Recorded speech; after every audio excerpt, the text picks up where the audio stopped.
Hi, I'm John Green. This is Crash Course U.S. History. There are two kinds of revolutions. Those where things do change and those where things don't change. Like, not to get all Crash Course mathematics on you or anything, but a revolution is a 360-degree turn which leaves you back where you started. That's what happened with the French Revolution. Basically, they just exchanged a bourbon for a Bonaparte. What? I don't have to say it all Frenchy. This is American history. And shut up, French people, about how if it weren't for your support in the American Revolution, this would be the history of southern Canada. But other revolutions, like the Industrial Revolution, actually changed things. So which was the American Revolution? Well, little of column A, little of column B. Mr. Green, yeah, we went from a bunch of rich white guys running the show all the way to a bunch of rich white guys running the show. You're not wrong, me from the past, but the 1700s were a pretty good century for rich white guys everywhere. I mean, they were running the show in Holland and Portugal and Spain, but only the United States became the country that invented baseball, the Model T, and competitive eating. So you're right, me from the past, but even if the US didn't live up to its rhetoric, that rhetoric was still powerful. And in the end, whether you care more about ideas or policy defines whether you think the American Revolution really was revolutionary.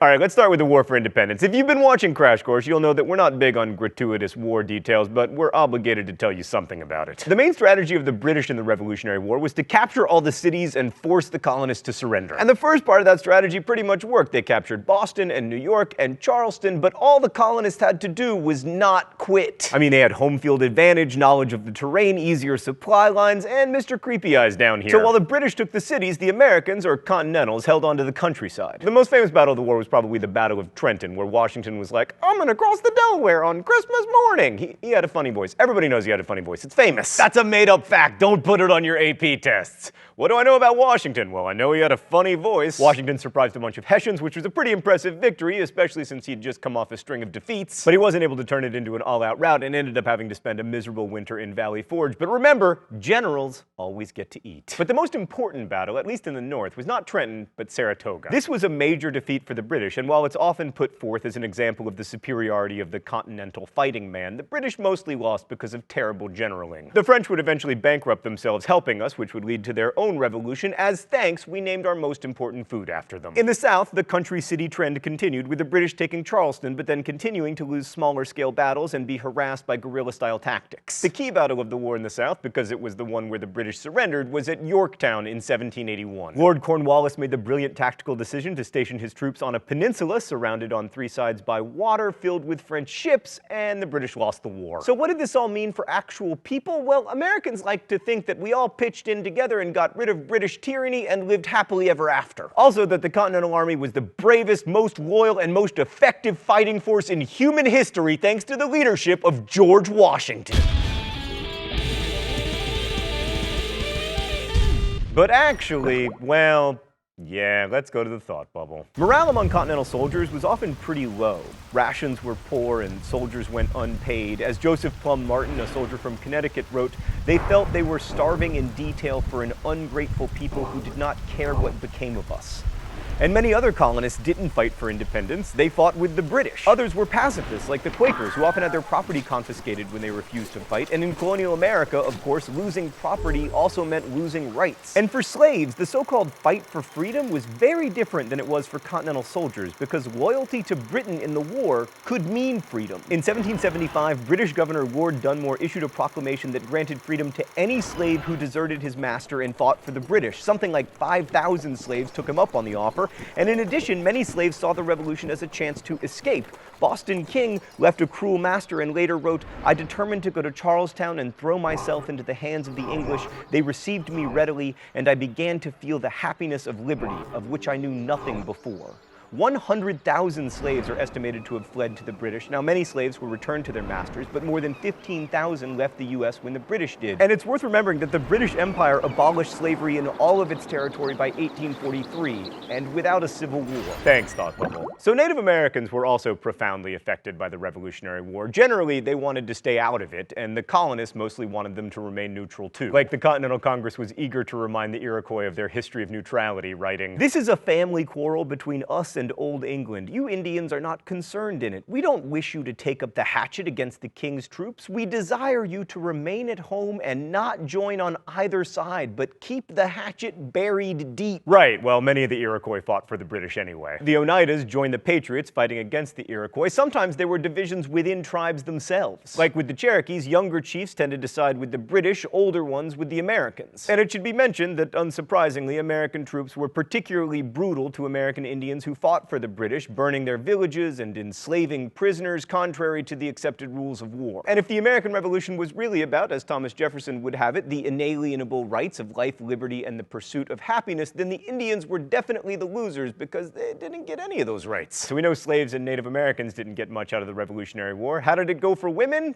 Yeah, not great. Some colonial women fought in the war. Deborah Sampson dressed as a man and fought at several battles, once even pulling a bullet out of her own leg. But women didn't get much out of the Revolution. They were basically still considered wards of their husbands, or if they were unmarried, saleable assets of their fathers. However, the idea of Republican motherhood became really important. It held that for the Republic to survive, it was necessary to have a well-educated citizenry. And since women were the primary educators, they themselves needed to be educated so they could, to quote founding father Benjamin Rush, instruct their sons in the principles of liberty and government. But not vote or own property. So the war didn't end slavery, it didn't much change the roles of women, and it didn't displace the elite, land-owning, pasty, white guy leadership of America. So what was revolutionary? Well, the ideas, a lot of which are summed up in a single sentence of the Declaration of Independence. We hold these truths to be self-evident, that all men are created equal, that they are endowed by their Creator with certain inalienable rights, and that among these are life, liberty, and the pursuit of happiness. So when the colonies became states, they all created constitutions which opened voting to more people. While most states still had property qualifications for voting, the bar was lowered, so there were far more voters than there had been, although they were mostly white and male. But still, another aspect of the American Revolution that was pretty revolutionary was the beginning of true religious freedom. Like with independence, the Church of England ceased to be the Church of America. And some founders, like Thomas Jefferson, were deists, believing that God had created the world, but then stepped away to create other universes or try to build a boulder too big for him to lift. Jefferson called for a wall of separation between church and state that's best embodied in the bill for establishing religious freedom in Virginia, which Jefferson was so proud of that he had it mentioned on his tombstone. And the American Revolution profoundly changed the economy too. Like all these new ideas of liberty led to a decline in apprenticeship and indentured servitude, and immediately after the war you began to see the split between the North with its reliance on paid labor and the South with its reliance on slavery. Slavery was actually on the decline in the South until Eli Whitney went and invented the cotton gin in 1793, which A, made it possible to turn a profit growing inferior American cotton, and B,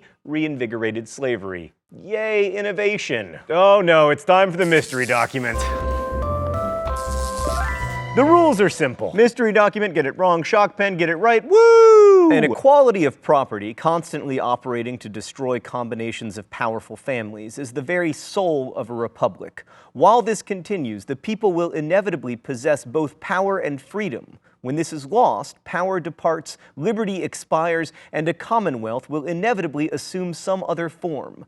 Let the people have property, and they will have power, a power that will forever be exerted to prevent a restriction of the press and the abolition of trial by jury or the abridgment of any other privilege. Stan, why did you put communism in my mystery document? All right, so we got a fan of wealth distribution, but it isn't Marx because A, he's not American, B, he wasn't born. There were a bunch of far-left hippies in early America with their hemp growing and their liberty espousing. Oh, I hate the shock pen. All right, I'm gonna guess that it is noted lexicographer Noah Webster. Yes! Yes! Yes! Yes!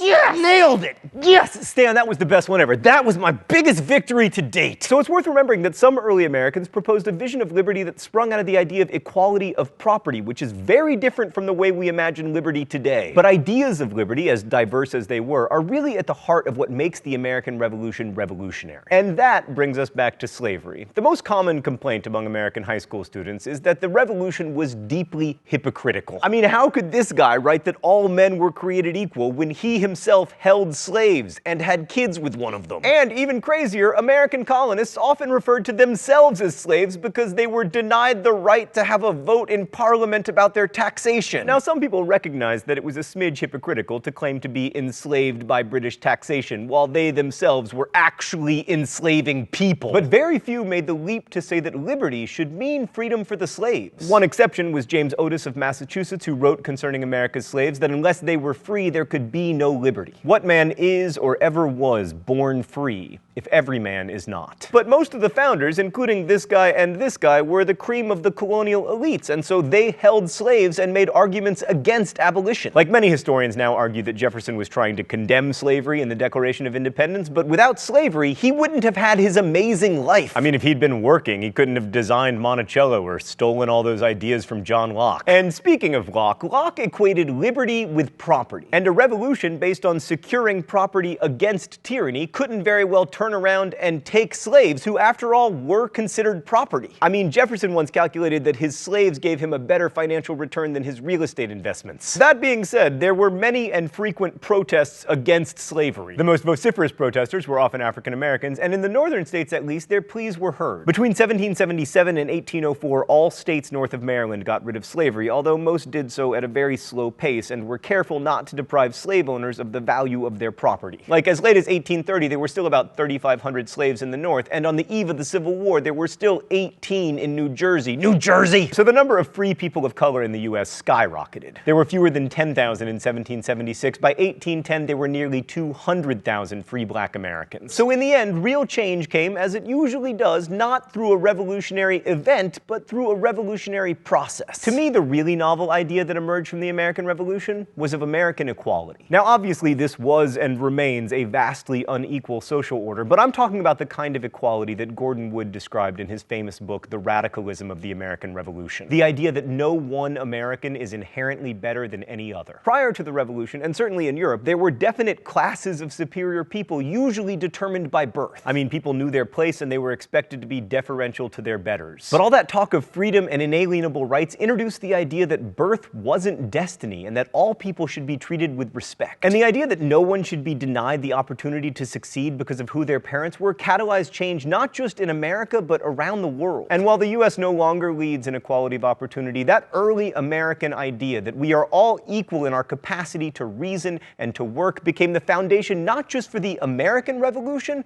but for many others that would come afterward. Thanks for watching. I'll see you next week. Crash Course is produced and directed by Stan Muller, edited by Stan and Mark Olson. Our associate producer is Danica Johnson. The script supervisor is Meredith Danko. The show is written by my high school history teacher, Raoul Meyer, and myself, and our graphics team is Thought Bubble. If you have questions about today's video, good news. There are historians waiting for you in comments, so ask away. Thanks for watching Crash Course, and as we say in my hometown, don't forget to be awesome.